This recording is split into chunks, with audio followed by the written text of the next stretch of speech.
New documents are revealing more details as to why a Toronto man has filed an appeal into councillor Jim Karygiannis' reinstatement to Toronto City Hall following allegations of election overspending.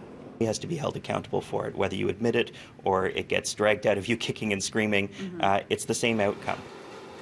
Adam Shaleff, the Toronto resident who requested the audit that led to City Councillor Jim Karygiannis being temporarily removed from his Ward 22 post, is also behind this appeal. The City of Toronto stated back in November that Karygiannis exceeded his spending limit in the 2018 election by more than $25,000. But a Superior Court judge reinstated the Scarborough Aging Court councillor. Shaleff claims that judge didn't have the proper jurisdiction to do so.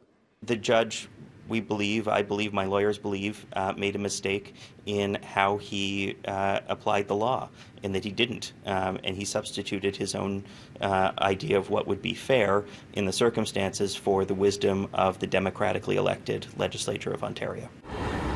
Among the 3 campaign financial concerns originally flagged by Shaleff, a $27,000 dinner held 2 months after the election that was originally filed as a fundraising event. Karygiannis argued it was a clerical error in the paperwork filed under the wrong heading and there was no ill intent.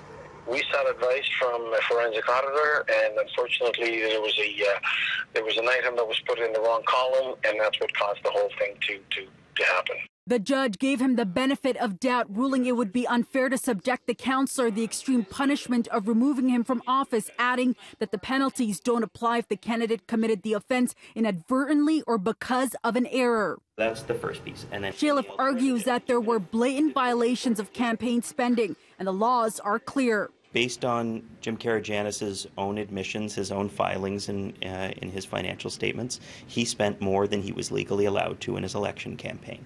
And so that's cheating, and you shouldn't be allowed to hold office when you cheat.